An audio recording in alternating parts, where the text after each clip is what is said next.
நம்ம India prime minister Narendra Modi பத்தி ரொம்ப பேருக்கு மிக்ஸ்டு ஒப்பீனியன் இருக்கு. தமிழ்நாட்டுல நிறைய பேத்துக்கு அவரை பிடிக்காது. But at the same time உலக அளவுல அவர் வந்துட்டு ஒரு ஜெயிண்ட் லீடரா கன்சிடர் பண்ணப்படுறாரு. நம்ம இன்னைக்கு பார்க்க போறது ரியல் நரேந்திர மோடி யாரு, அவர்கிட்ட இருக்க ஸ்பெஷாலிட்டி என்ன, ஏன் அவர் உலகம் முழுக்க ரொம்ப ரெஸ்பெக்ட் கொடுக்குறாங்க, அவரை பத்தி அன்னோன் ஃபேக்ட்ஸ் என்ன, அவரோட லைஃப்ல நடந்த சீக்ரெட்ஸ் என்ன அப்படின்னு சொல்லி பார்க்கலாம். அண்ட் மெயினா அவர் எப்படி ஒரு குளோபல் பொலிட்டிக்கல் ஃபெனோமெனா ஆனாருன்னு பார்க்கலாம். நரேந்திர மோடி 1950ல குஜராத்ல பாவமான ஃபேமிலில பிறந்தாங்கன்னு சொல்றாங்க. அவங்க அப்பா டீ ஷாப் ஓனரா, அவங்க அம்மா வீட்ல இருந்தாங்களாம். அண்ட் அவரு டீ கடையில அவங்க அப்பாக்கு ஹெல்ப் பண்ணிட்டு இருந்தாராம். 13 வயசுல அவர் ஃபேமிலி விட்டுட்டு வெளியே ஓடி வந்துட்டாரு. ஏன் என்னன்னு யாருக்கும் தெரியாது. அவருக்கு உலகம் முழுக்க எக்ஸ்ப்ளோர் பண்ண ரொம்ப ஆசையா. ஜஸ்ட் 13 வயசுல கையில காசு இல்லாம, போட துணியும் இல்லாம, எதுவும் இல்லாம ஹிமாலயாஸ்க்கு போயிட்டாராம் ஸ்ட்ரெயிட்டா. அப்புறம் நார்த் இந்தியால ஆசிரமாஸ்க்கு போனாராம். இன்னும் சில மடங்களுக்கு போனாராம். மெடிடேஷன் சென்டருக்கு போனாராம். அவர் 2 வருஷம் மாங்க்ஸ் இருப்பாங்க இல்லையா, அவரு கூட ஸ்டே பண்ணாராமா. அங்க spiritual silence, discipline, yoga, meditation அதெல்லாமே கத்துக்கிட்டாராம்.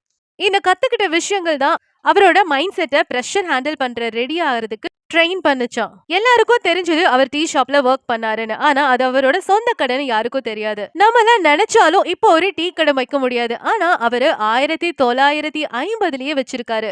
அப்ப அவரு பாவமான ஃபேமிலியும் கிடையாது, ஏழ்மையான ஃபேமிலியும் கிடையாது இல்லையா. இன்னைக்கும் நிறைய பேருக்கு டீ கடை வைக்கிறது பெரிய கனவா இருக்கு. அண்ட் அவரோட அப்பாவோட ஷாப்ல ஹெல்ப் பண்ணவரு காலையில 5 மணிக்கு எந்திரிப்பாரா. ஸ்கூல் போயிட்டு ஈவினிங்க்கு டீ சப்ளை பண்ணுவாரா. அண்ட் மோடியோட அப்பா என்ன பண்ணாரா, ஸ்கூல் ஃபீஸ் பே பண்ண முடியாம ரொம்ப கஷ்டப்பட்டதை டாக்குமெண்ட்ரியில சொல்லியிருக்காங்க. ஆனா மோடி அதை பத்தி எப்பவுமே கம்ப்ளைண்ட் பண்ணது இல்லையாமா. அவருக்கு ஹார்ட் ஒர்க் பண்ண ரொம்ப பிடிக்குமா. மோடி சின்ன வயசா இருக்கும் போது ஆர்எஸ்எஸ்ல ஜாயின் பண்ணாரு. ஆனா அங்க பெரிய ஹைப் லீடர் எல்லாம் இல்ல. அவர் என்ன பண்ணுவாரு, தரைய தொடப்பாரு, அங்க சாப்பாடு செஞ்சு போடுவாரு, பாத்திரம் கழுவுவாரு, சின்ன ரூம்ல தான் தூங்கிட்டு இருந்தாராம். கடந்த 10 வருஷமா இதான் பண்ணிட்டு இருந்தாராம். பாலிடிக்ஸ் இல்ல, ஜஸ்ட் சர்வீஸ் மாதிரி பண்ணிட்டு இருந்தாராம். அவரோட ட்ரைனர்ஸ் என்ன சொன்னாங்கன்னா, மோடியோட பிக்கஸ்ட் டேலண்ட் அப்சர்வ் பண்ணாம இருக்க மாட்டாராம்.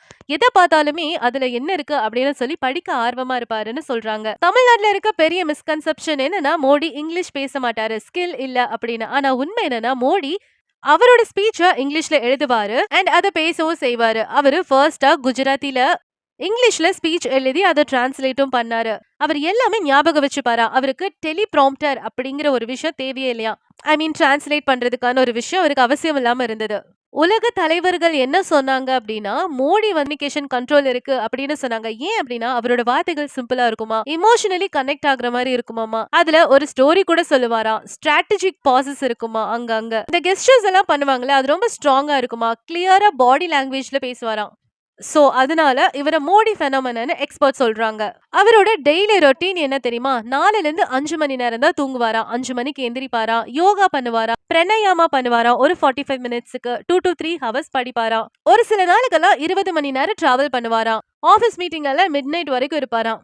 ஃபாரின் செக்யூரிட்டி ஆபீசர்ஸ் எல்லாம் என்ன சொல்லிருக்காங்க டாக்குமெண்ட்ரியில, இந்த மாதிரி ஸ்டாமினா வச்சுட்டு இந்த வயசுல எந்த லீடரையும் நாங்க பார்த்தது இல்லைன்னு சொல்றாங்க. அவரு எப்பவுமே ஹெவியா சாப்பிட மாட்டாராம், லைட் ஃபுட் தான் எடுத்துப்பாராம், வெக்கேஷன்ஸ் எல்லாம் போக மாட்டாராம், ஃபேமிலி ஈவெண்ட்ஸ் எல்லாம் அட்டென்ட் பண்ண மாட்டாராம், எந்த படமும் பார்த்தது இல்லையா, பகல் நேரத்துல தூங்கி அவங்க பார்த்ததே இல்லையா. அவரோட என்டையர் லைஃபும் ஒர்க் பிளஸ் டிசிப்ளினா தான் இருந்திருக்கான். மோடியோட பர்சனல் லைஃப் அப்படிங்கிறது ரொம்ப சீக்ரெட். சில விஷயங்கள்லாம் நம்ம தேடினாலும் கிடைக்காது. அன்னோன் ஃபேக்ட் என்ன தெரியுமா, அவரு 12 புக் எழுதியிருக்காரு. அதுல போயம், சில்ட்ரன்ஸ் புக், பிலோசபின்னு அடங்கி இருக்கு. அண்ட் அவரு டெய்லியும் டைரி எழுதுவாராம். ஈவன் தாட்ஸ், பிளான், மீட்டிங் எல்லாமே எழுதுவாரு. அவரோட டைரிய யாருமே பார்த்தது இல்லையா, அவரோட அசிஸ்டன்ட் கூட பார்த்தது இல்லையா. தமிழ்நாட்டுல நம்ம யாருக்கும் அவரை பிடிக்காம இருந்திருக்கலாம். ஆனா குளோபல் லெவல்ல மோடிக்கு ஒரு பெரிய ரெஸ்பெக்ட் இருக்கு. ஜோ பைடன், புட்டின், ஜெலன்ஸ்கி இவங்களை காட்டிலும் மோடிக்கு நிறைய ஃபாலோவர்ஸ் இருக்காங்களாம். யுஎஸ் காங்கிரஸ்ல பிரைம் மினிஸ்டர் மோடி மட்டும் தான் 2 டைம் அட்டென்ட் பண்ணிருக்காராம். அவங்களுக்கு மட்டும் தான் இன்விடேஷன் போயிருக்கு. ஐ மீன் நம்ம பிரைம் மினிஸ்டருக்கு. நம்ம வெளியே பார்க்கும்போது எதுவும் தெரியாது. ஆனா யுஏஆ இருக்கட்டும், ஜப்பான், இஸ்ரேல் கிட்ட ஸ்ட்ராங் ஃப்ரெண்ட்ஷிப் இருக்கான். இந்த டிஜிட்டல் சிஸ்டம் வந்துட்டு மோடி வந்ததுக்கு அப்புறம் தானே வந்துச்சு. அதுக்கும் ஒரு ஹிஸ்டரியை கிரியேட் பண்ணிக்கலாம். அவர்கிட்ட இருக்க மாஸ்டர் ஸ்ட்ராட்டஜி என்ன தெரியுமா, ஃபியூச்சர் விசுவலைசேஷன். எப்படின்னா 5 வருஷத்துக்கு அப்புறம் என்னென்ன மூவ் எடுக்கணும், என்னென்ன பண்ணணும்னு சொல்லி இப்பவே போட்டு வச்சிருவாராம். இப்பவே பிளான் பண்ணி வச்சிருவாரா. எக்ஸாம்பிளுக்கு யூபிஐ ஆதார் ஈகோ சிஸ்டம் வந்தது இல்லையா, அதுவா இருக்கட்டும், 5G ரோல் அவுட்டா இருக்கட்டும், டிஜிட்டல் ஹெல்த் மிஷனா இருக்கட்டும், இந்தியோட விஷன் 2030ல எப்படி இருக்கும் அப்படிங்கறதா இருக்கட்டும், இந்த குளோபல் சோலார் எல்லாம் வந்துச்சுல அந்த அலையன்ஸா இருக்கட்டும், இதெல்லாம் கண்டிப்பா தெரிஞ்சு வச்சுக்கணும். ஏன்னா நம்மளோட பார்ட் இதுல நிறையவே இருக்கு. அண்ட் ஒரு ஐஏஎஸ் ஆஃபீசர் என்ன சொன்னாரு தெரியுமா? டாக்குமெண்ட்ரியில மோடியோட மைண்ட் மேப் அப்படின்னு பார்த்தா ஃபியூச்சர்ல நிறைய பிளான்ஸ் இருக்குமா.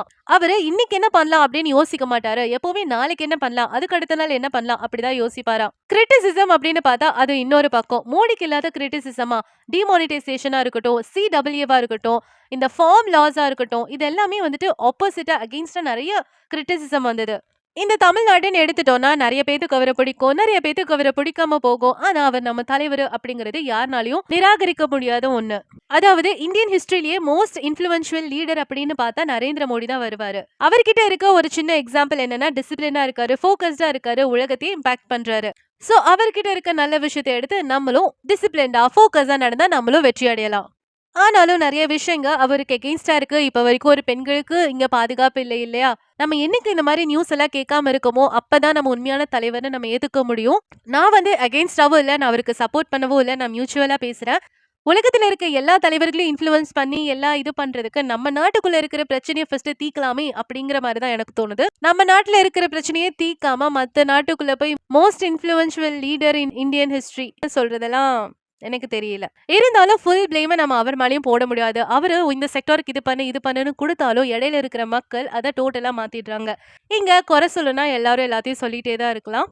இதோட என்னோட வீடியோ முடிச்சுக்கிறேன். இந்த வீடியோ பிடிச்சிருந்தா லைக் பண்ணுங்க, ஷேர் பண்ணுங்க, சப்ஸ்கிரைப் பண்ண மறந்துடாதீங்க.